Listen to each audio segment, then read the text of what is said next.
fazer essa pequena revisão aqui. Vamos lembrar de algumas coisas, né? A gente tem o espectro da epilepsia generalizada com crises convulsivas, né? Febris plus.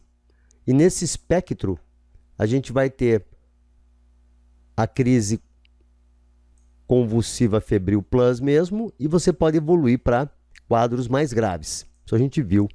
A convulsão febril plus, ela vai ter descarga generalizada, a epilepsia mioclônica estática vai ter descarga generalizada ponta-onda, como a gente viu, e o Dravet vai ter descargas generalizadas e focais.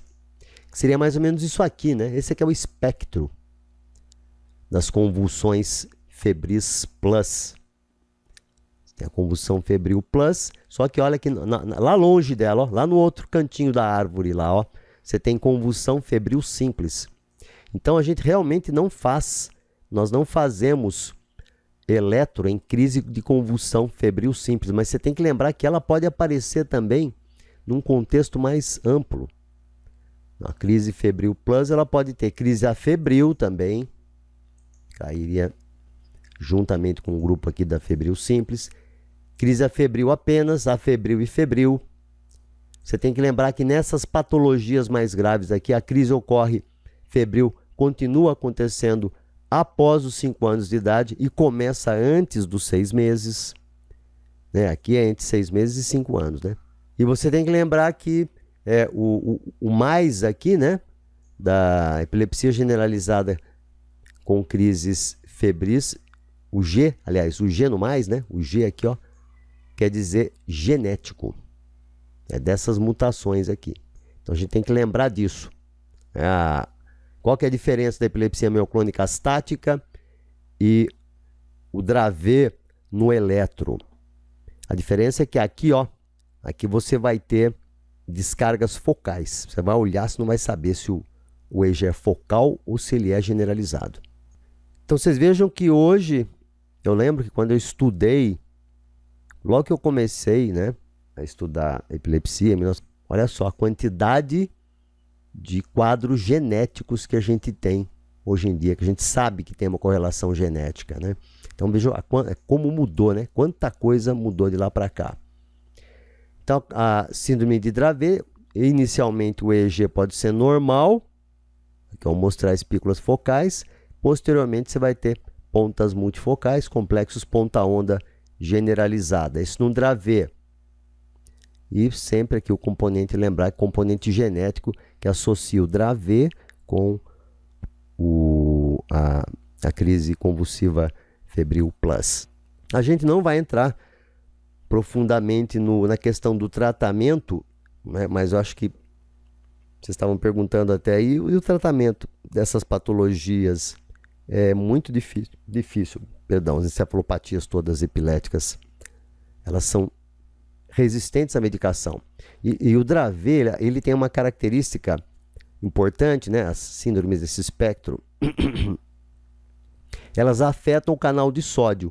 Então, medicamentos antiepiléticos que atuam sobre o canal de sódio também, eles podem piorar o quadro de crise ao invés de melhorar. Porque é justamente aqui, é justamente aqui que está o problema, né? Agora, vocês vejam que interessante. O canal de sódio, ele é atingido, ou ele é, vamos dizer assim, sobre ele atuam praticamente todos, de alguma forma, mais ou menos aqui, praticamente todos, quase todos, né? Os antiepiléticos que a gente tem.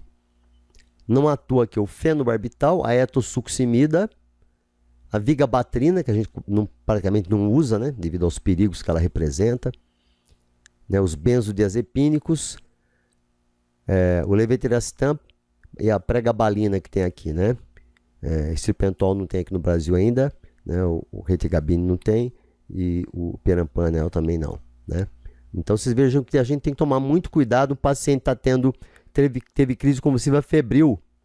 O que é que vão dar geralmente? Vão dar valproato de sódio, pode piorar, né? Então vocês têm que lembrar isso aí ao colega que mandou o eletro para você. Às vezes você não coloca no laudo, mas você liga para ele e fala, olha, se for um Dravet, vai piorar com essas medicações, né? Tomar cuidado e tal.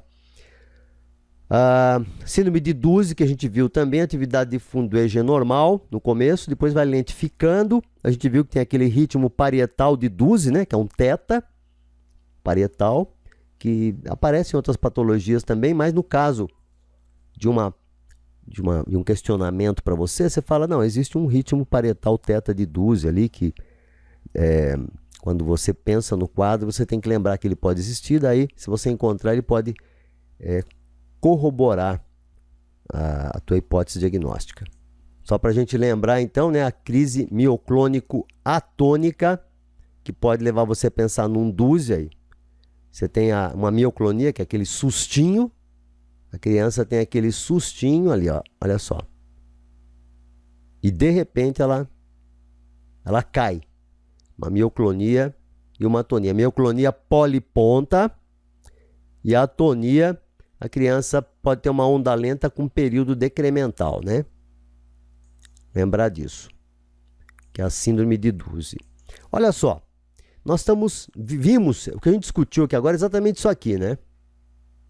O espectro da Febril Plus pega o Dravet, pega o Duse, e a gente comentou também que você tem as epilepsias mioclônicas benignas do lactente também, né? Epilepsia familiar benigna do lactente. A gente falou da síndrome de West já.